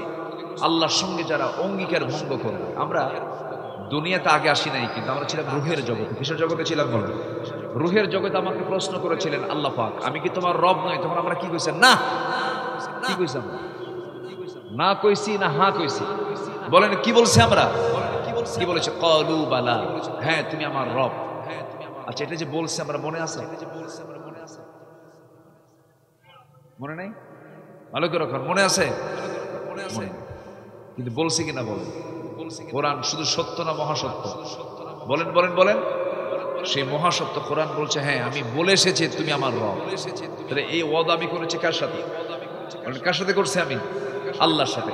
সেই আল্লাহ আমার রব, দুনিয়াতে যদি আমি এটা বাস্তবায়ন না করি, তাহলে অঙ্গীকার রক্ষা হলো না ভঙ্গ হলো? ভঙ্গ হলো। আল্লাহ বলছেন এমনটা আচরণ করবে যারা আল্লাযীনা ইয়ানকুদুনা আহদাল্লাহি মিন বা'দি মিসাকিহি ওয়া ইয়াকতাউনা মা আমারাল্লাহু বিহি আন ইউসাল ওয়া ইউফসিদুনা ফিল আরদি উলাইকা হুমুল খাসিরুন। জোরে বলুন আল্লাহু আকবার। আল্লাহর সঙ্গে যারা ওয়াদা ভঙ্গ করবে তারা ক্ষতিগ্রস্ত হয়ে যাবে। নাম্বার 4, আল্লাহর সঙ্গে সাক্ষাৎ করাকে যারা অস্বীকার করবে তারা ক্ষতিগ্রস্ত হয়ে যাবে। নাম্বার 5 হলো সরল পথ থেকে বিচ্যুত হওয়ায় পার্থিব জীবনে যাদের প্রচেষ্টা ব্যর্থ হয়েছে তারাও ক্ষতিগ্রস্ত হয়ে যাবে। কুল হাল নুনাব্বিউকুম বিল আখসারিনা আ'মালা।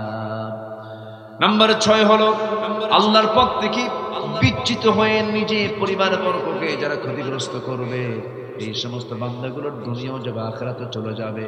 আমার বন্ধুগণ, নাম্বার 7 হলো ক্ষণকালীন পার্থিব জীবনে আল্লাহকে ভুলে থাকা, এই সমস্ত লোকগুলো ক্ষতিগ্রস্ত হয়ে যাবে। নাম্বার 8 হলো সত্যের পথে ঈমান না আনা, সৎকর্ম না করা লোকগুলো ক্ষতিগ্রস্ত হয়ে যাবে। ইন্নাল ইনসানা লাফি খুসরিন ইল্লাল্লাযীনা আমানু ওয়া আমিলুস সালিহাত ওয়া তাওয়াসাউ বিল হাক্কি ওয়া তাওয়াসাউ বিস সাবর। নাম্বার 9 হলো বাতিলের প্রতি বিশ্বাস স্থাপন এবং আল্লাহকে অস্বীকার করবে যারা, তারা ক্ষতিগ্রস্ত হয়ে যাবে। নাম্বার 10 হলো পার্থিব জীবনের স্বার্থে ঈমানের পর কুফরকে যারা গ্রহণ করবে তারা ক্ষতিগ্রস্ত হয়ে যাবে। আল্লাহ তাআলা নিজেই বান্দাগুলোকে এগুলো সবকিছু ফাইন্ড আউট করে বলছেন, বান্দা লসের পথকে পরিহার করে তুমি লাভের পথকে ধরো, আমি আল্লাহ তোমার জন্য 8টা জান্নাত প্রস্তুত রেখেছি। জোরে বলুন সুবহানাল্লাহ। জান্নাত কয়টা? আরো জোরে বলেন। জাহান্নাম কয়টা? জাহান্নাম কয়টা? 7টা জাহান্নাম। কোন আমলে কোন জাহান্নাম, কোন বদ আমলে কোন জাহান্নাম রয়েছে, কোন নেক আমলে কোন জান্নাত রয়েছে, আল্লাহ পাক বিস্তারিত কোরআন কারীমের মধ্যে বলে দিয়েছেন। তবে আমরা যদি আল্লাহর কাছে জান্নাতের প্রার্থনা করি, যখন প্রার্থনা করব আমরা চাইবো 8 নম্বর জান্নাত না 1 নম্বর জান্নাত? যদি বলেন কয় নম্বর জান্নাত চাবো আমরা? 1 নম্বর জান্নাত। 1 নম্বর জান্নাত কার জন্য? ইন্নাল্লাযীনা আমানু ওয়া আমিলুস সালিহাতি কানাত লাহুম জান্নাতুল ফিরদাউসি নুজুলা খালিদিনা ফিহা লা ইয়াবগুনা আনহা হিওয়ালা। জোরে বলুন আল্লাহু আকবার। 1 নম্বর জান্নাত পেতে হলে ঈমান ভালো করে আনতে হবে, নেক আমলগুলো ভালো করে করতে হবে। যে বান্দা একবারে জান্নাতুল ফিরদাউসে ঢুকবে কখনো বের হবে না, মন যা চাবে তাই পাবে, মনে যা আসবে সেটাই সঙ্গে সঙ্গে পেয়ে যাবে। জান্নাত এমন একটি জায়গার নাম যে জান্নাতে কোনো শোক থাকবে না, দুঃখ থাকবে না, অপ্রাপ্তি থাকবে না, এবং যৌবন কখনো হারাবে না, মানুষ কখনো বুড়া হবে না, ঘুম থাকবে না, পায়খানা থাকবে না। এমন একটা জান্নাত যেটা আমরা কখনো কল্পনা করি না, অকল্পনীয় একটা জান্নাত আল্লাহ পাক রেখে দিয়েছেন। জোরে বলুন সুবহানাল্লাহ। জান্নাতে আমরা সবাই ফিরে যেতে চাই। জোরে বলি ইনশাআল্লাহ। 5 ওয়াক্ত নামাজ পড়বেন কারা কারা একটু হাত তুলে দেখান দেখি। জোরে বলি ইয়া আল্লাহ, আমাদেরকে 5 ওয়াক্ত সালাত আদায় করার তৌফিক তুমি আল্লাহ দিয়া দাও। জোরে বলি আমিন। আরো জোরে আমিন, আরো জোরে আমিন। যে যেখানে আছেন আমরা বসে পড়ি, আমরা আল্লাহর কাছে চাবো আল্লাহ যেন আমাদেরকে মাফ করে দেন। সবাই নামাজের মতো করে বসি, নামাজের মতো করে বসি। 11টা 59 মিনিট 55 সেকেন্ড চলছে। 12টার কাছাকাছি আমরা সবকিছুকে সময় মতো করবো। আমরা লা ইস্তাখিরুনা সাআতান ওয়া লা ইস্তাকদিমুন, এই আয়াত আমাদেরকে অনেক শিক্ষা দেয়। মৃত্যুর যখন সময় হবে 1 সেকেন্ড আগেও হবে না, 1 সেকেন্ড পরেও হবে না। আমাদের কাজও হবে, নামাজ হবে কি অসময়ে না সময়? বলেন বলেন বলেন বলেন। পৃথিবীর সকল কাজ ইমানদার করবে, অসময়ে না সময়? সময়। আল্লাহ পাক বলছেন সময় ব্যাপারে তোমাকে প্রশ্ন করা হবে। লা তাযুলু কদামু ইবনে আদম হাত্তা ইউসআলা আন খামসিন। কোন আদম সন্তান 1 কদম নড়তে পারবে না যতক্ষণ না 5টা প্রশ্নের জবাব না দিবে। সব সময় নেই। 1 নম্বর হলো আন উমরিহি ফিমা আফনাহ ওয়া আন শাবাবিহি ফিমা আবলাহ। জীবন সম্পর্কে প্রশ্ন করা হবে কোন দিকে ব্যয় করেছো। যৌবন সম্পর্কে প্রশ্ন করা হবে কোন দিকে এটা ব্যয় করেছো। তাহলে অবশ্যই সময়ের সঠিক মূল্যায়ন আমাদের করার দরকার আছে না নাই? বলে আমরা এটা মূল্যায়ন করবো। জোরে বলি ইনশাআল্লাহ। যে যেখানে আছেন আমরা এখন দোয়ার দিকে যাব। আমরা চাইবো কার কাছে? আল্লাহর কাছে চাইবো। সবাই বলি সুবহানাকাল্লাহুম্মা ওয়া বিহামদিকা আশহাদু আল্লা ইলাহা ইল্লা আনতা আস্তাগফিরুকা ওয়া আতুবু ইলাইকা। চিৎকার মেরে বলি ইয়া আল্লাহ, আমার জীবনে সাগীরা কবীরা, ছোট বড় সব গুনাহ তুমি আল্লাহ মাফ করে দাও। জোরে বলুন ইয়া রাব্বাল আলামিন। দোয়া করে দেন।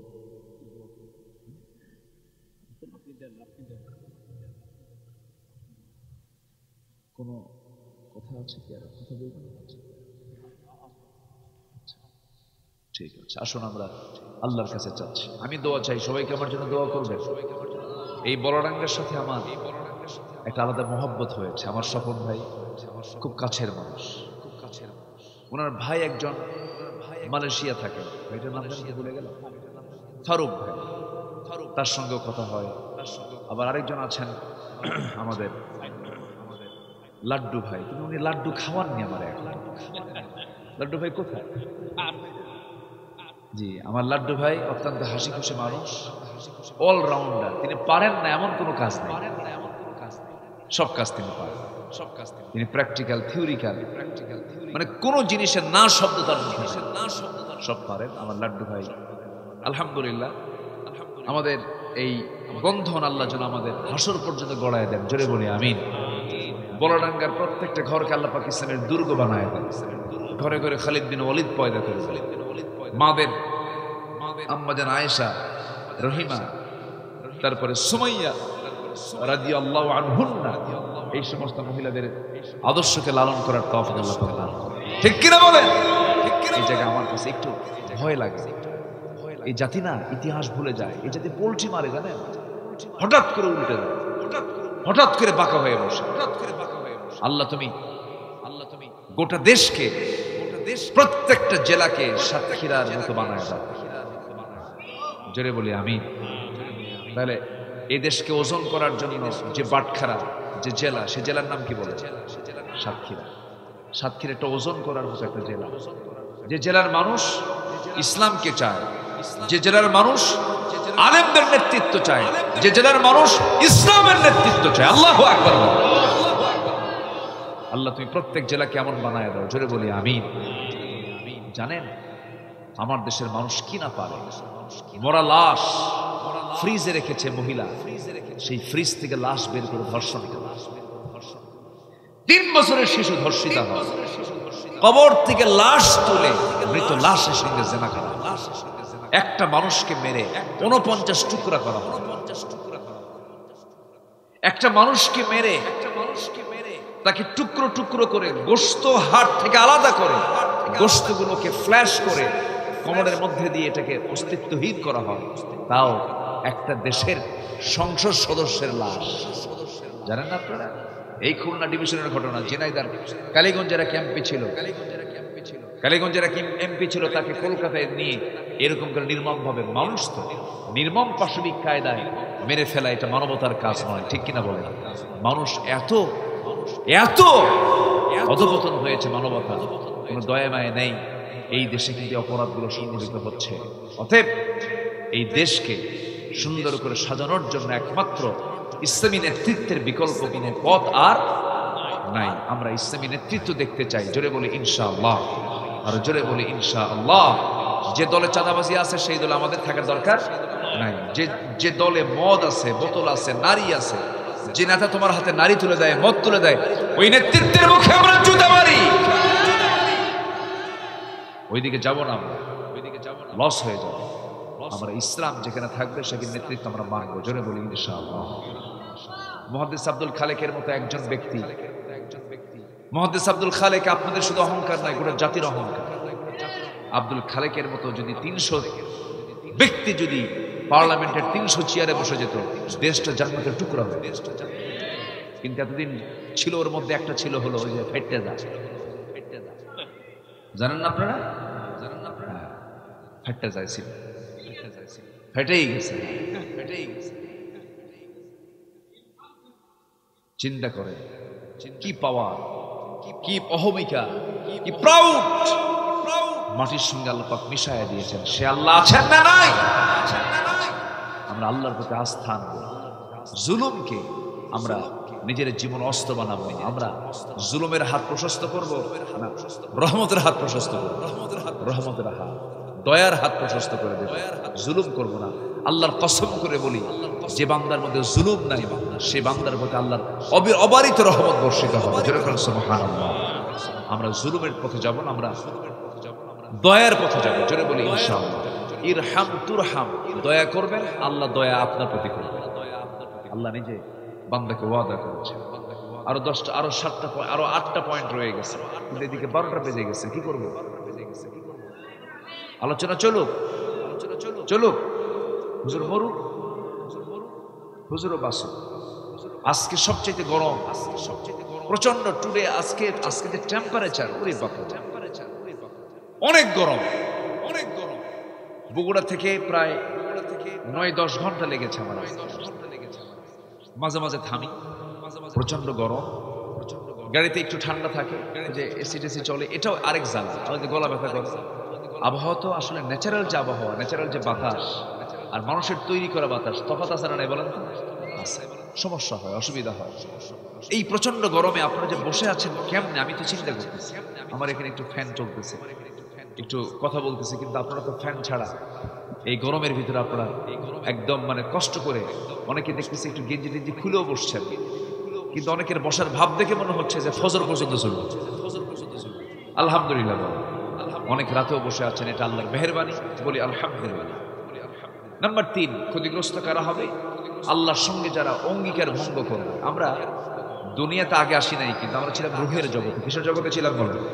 রুহের জগতে। আমাকে প্রশ্ন করেছিলেন আল্লাহ পাক, আমি কি তোমার রব নই? তখন আমরা কি কইছেন? না। কি কইছি? না কইছি না হ্যাঁ কইছি? বলেন কি বলছি আমরা? কি বলেছে? ক্বালু বালা, হ্যাঁ তুমি আমার রব। আচ্ছা, এটা যে বলছে আমরা, মনে আছে? মনে নাই? ভালো করে রাখুন, মনে আছে? কিন্তু বলছি কিনা বলেন? কোরআন শুধু সত্য না মহাসত্য? বলেন বলেন বলেন। সেই মহাসত্য কোরআন বলছে, হ্যাঁ আমি বলে এসেছি তুমি আমার রব। তাহলে এই ওয়াদা আমি করেছি কার সাথে? কার সাথে করছি? আমি আল্লাহর সাথে। সেই আল্লাহ আমার রব, দুনিয়াতে যদি আমি এটা বাস্তবায়ন না করি, তাহলে অঙ্গীকার রক্ষা হলো না ভঙ্গ হলো? ভঙ্গ হলো।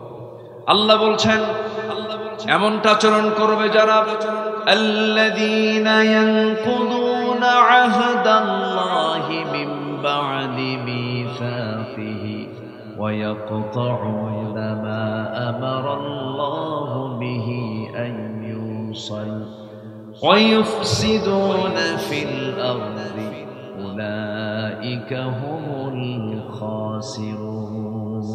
জোরে বলুন আল্লাহু আকবার। আল্লাহর সঙ্গে যারা ওয়াদা ভঙ্গ করবে তারা ক্ষতিগ্রস্ত হয়ে যাবে। নাম্বার 4, আল্লাহর সঙ্গে সাক্ষাৎ করাকে যারা অস্বীকার করবে তারা ক্ষতিগ্রস্ত হয়ে যাবে। নাম্বার 5 হলো সরল পথ থেকে বিচ্যুত হওয়ায় পার্থিব জীবনে যাদের প্রচেষ্টা ব্যর্থ হয়েছে তারাও ক্ষতিগ্রস্ত হয়ে যাবে। কুল হাল নুনাব্বিউকুম বিল আখসারিনা আ'মালা। নাম্বার 6 হলো আল্লাহর পথ থেকে বিচ্যুত হয়ে নিজে পরিবারবর্গকে যারা ক্ষতিগ্রস্ত করবে, এই সমস্ত বান্দাগুলোর দুনিয়াও যাবে, আখিরাতেও চলে যাবে। আমার বন্ধুগণ, নাম্বার 7 হলো ক্ষণকালীন পার্থিব জীবনে আল্লাহকে ভুলে থাকা, এই সমস্ত লোকগুলো ক্ষতিগ্রস্ত হয়ে যাবে। নাম্বার 8 হলো সত্যের পথে ঈমান না সৎকর্ম না করা লোকগুলো ক্ষতিগ্রস্ত হয়ে যাবে। ইন্নাল ইনসানা লাফি খুসরিন ইল্লাল্লাযীনা আমানু ওয়া আমিলুস সালিহাত ওয়া তাওয়াসাউ বিল হাক্কি ওয়া তাওয়াসাউ বিস সাবর। নাম্বার 9 হলো বাতিলের প্রতি বিশ্বাস স্থাপন এবং আল্লাহকে অস্বীকার করবে যারা, তারা ক্ষতিগ্রস্ত হয়ে যাবে। নাম্বার 10 হলো পার্থিব জীবনের স্বার্থে ঈমানের পর কুফরকে যারা গ্রহণ করবে তারা ক্ষতিগ্রস্ত হয়ে যাবে। আল্লাহ তাআলা নিজেই বান্দাগুলোকে এগুলো সবকিছু ফাইন্ড আউট করে বলছেন, বান্দা লসের পথকে পরিহার করে তুমি লাভের পথকে ধরো, আমি আল্লাহ তোমার জন্য 8টা জান্নাত প্রস্তুত রেখেছি। জোরে বলুন সুবহানাল্লাহ। জান্নাত কোন কয়টা? আরো জোরে বলেন। জাহান্নাম কয়টা? জাহান্নাম কয়টা? 7টা জাহান্নাম। কোন আমলে কোন জাহান্নাম, কোন বদ আমলে কোন জাহান্নাম রয়েছে, কোন নেক আমলে কোন জান্নাত রয়েছে, আল্লাহ পাক বিস্তারিত কোরআনে কারীমের মধ্যে বলে দিয়েছেন। তবে আমরা যদি আল্লাহর কাছে জান্নাতের প্রার্থনা করি, যখন প্রার্থনা করব আমরা চাইবো 8 নম্বর জান্নাত না 1 নম্বর জান্নাত? যদি বলেন কয় নম্বর জান্নাত চাবো আমরা? 1 নম্বর জান্নাত। 1 নম্বর জান্নাত কার জন্য? ইন্নাল্লাযীনা আমানু ওয়া আমিলুস সালিহাতি কানাত লাহুম লাহুম জান্নাতুল ফিরদাউসি নুজুলা খালিদিনা ফিহা লা ইয়াবগুনা আনহা হিওয়ালা। জোরে বলুন আল্লাহু আকবার। এক নম্বর জান্নাত পেতে হলে ঈমান ভালো করে আনতে হবে, নেক আমলগুলো ভালো করে করতে হবে। যে বান্দা একবারে জান্নাতুল ফিরদাউসে ঢুকবে কখনো বের হবে না, মন যা চাবে তাই পাবে, মনে যা আসবে সেটাই সঙ্গে সঙ্গে পেয়ে যাবে। জান্নাত এমন একটি জায়গার নাম যে জান্নাতে কোনো শোক থাকবে না, দুঃখ থাকবে না, অপ্রাপ্তি থাকবে না, এবং যৌবন কখনো হারাবে না, মানুষ কখনো বুড়া হবে না, ঘুম থাকবে না, পায়খানা থাকবে না। এমন একটা জান্নাত যেটা আমরা কখনো কল্পনা করি না, অকল্পনীয় একটা জান্নাত আল্লাহ পাক রেখে দিয়েছেন। জোরে বলুন সুবহানাল্লাহ। জান্নাতে আমরা সবাই ফিরে যেতে চাই, জোরে বলি ইনশাআল্লাহ। 5 ওয়াক্ত নামাজ পড়বেন কারা কারা একটু হাত তুলে দেখান দেখি। জোরে বলি ইয়া আল্লাহ, আমাদেরকে 5 ওয়াক্ত সালাত আদায় করার তৌফিক তুমি আল্লাহ দিয়া দাও। জোরে বলি আমিন, আরো জোরে আমিন, আরো জোরে আমিন। যে যেখানে আছেন আমরা বসে পড়ি, আমরা আল্লাহর কাছে চাবো আল্লাহ যেন আমাদেরকে মাফ করে দেন। সবাই নামাজের মতো করে বসি, নামাজের মতো করে বসি। 11:59 55 সেকেন্ড চলছে, 12টার কাছাকাছি। আমরা সবকিছুকে সময় মতো করবো। আমরা লা ইস্তাখিরুনা সাআতান ওয়া লা ইস্তাকদিমুন, এই আয়াত আমাদেরকে অনেক শিক্ষা দেয়। মৃত্যুর যখন সময় হবে 1 সেকেন্ড আগেও হবে না, 1 সেকেন্ড পরেও হবে না। আমাদের কাজও হবে, নামাজ হবে কি অসময়ে না সময়? বলেন বলেন বলেন বলেন। পৃথিবীর সকল কাজ ইমানদার করবে, অসময়ে না সময়? আল্লাহ পাক বলছেন সময় ব্যাপারে তোমাকে প্রশ্ন করা হবে। লা তাযুলু কদম ইবনে আদম হাত্তা ইউসআলা আন খামসিন, কোন আদম সন্তান এক কদমও নড়তে পারবে না যতক্ষণ না 5টা প্রশ্নের জবাব না দিবে। সব সময় নেই। 1 নম্বর হলো আন উমরিহি ফিমা আফনা ওয়া আন শাবাবিহি ফিমা আবলাহ, জীবন সম্পর্কে প্রশ্ন করা হবে কোন দিকে ব্যয় করেছো। যৌবন সম্পর্কে প্রশ্ন করা হবে কোন দিকে এটা ব্যয় করেছো। তাহলে অবশ্যই সময়ের সঠিক মূল্যায়ন আমাদের করার দরকার আছে না নাই? বলে আমরা এটা মূল্যায়ন করবো, জোরে বলি ইনশাআল্লাহ। যে যেখানে আছেন আমরা এখন দোয়ার দিকে যাব। আমরা চাইবো কার কাছে? আল্লাহর কাছে চাইবো। সবাই বলি সুবহানাকাল্লাহুম্মা ওয়া বিহামদিকা আশহাদু আল্লা ইলাহা ইল্লা আনতা আস্তাগফিরুকা ওয়া আতুবু ইলাইকা। চিৎকার মেরে বলি ইয়া আল্লাহ, আমার জীবনে সাগীরা কবিরা, ছোট বড় সব গুনাহ তুমি আল্লাহ মাফ করে দাও। জোরে বলুন ইয়া রাব্বাল আলামিন। দোয়া করে দাও।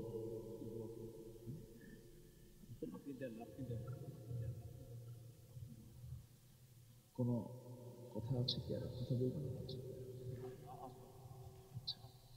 ঠিক আছে, আসুন আমরা আল্লাহর কাছে চাচ্ছি। আমি দোয়া চাই, সবাইকে আমার জন্য দোয়া করবেন। এই বড়ডাঙ্গার সাথে আমার একটা আলাদা মহব্বত হয়েছে। আমার স্বপন ভাই খুব কাছের মানুষ, ওনার ভাই একজন মালয়েশিয়া থাকে, ভাইটার নাম জানি ভুলে গেল, ফারুক ভাই, তার সঙ্গেও কথা হয়। আবার আরেকজন আছেন আমাদের লাড্ডু ভাই, কিন্তু উনি লাড্ডু খাওয়াননি আমার। লাড্ডু ভাই কোথায়? জি, আমার লাড্ডু ভাই অত্যন্ত হাসি খুশি মানুষ, অলরাউন্ডার। তিনি পারেন না এমন কোনো কাজ নেই, সব কাজ তিনি পারেন। তিনি প্র্যাকটিক্যাল, থিওরিক্যাল, মানে কোন জিনিসের না শব্দ তার মুখে সব পারেন আমার লাড্ডু ভাই। আলহামদুলিল্লাহ, আমাদের এই বন্ধন আল্লাহ যেন আমাদের হাসর পর্যন্ত গড়ায় দেন। জোরে বলি আমিন। বড়ডাঙ্গার প্রত্যেকটা ঘরকে আল্লাহ পাক ইসলামের দুর্গ বানায় দেন। ঘরে ঘরে খালিদ বিন ওয়ালিদ পয়দা করে দেন। মাদের আম্মাজান আয়েশা, রহিমা, তারপরে সুমাইয়া রাদিয়াল্লাহু আনহুন্না, এই সমস্ত মহিলাদের আদর্শকে লালন করার তৌফিক আল্লাহ পাক দান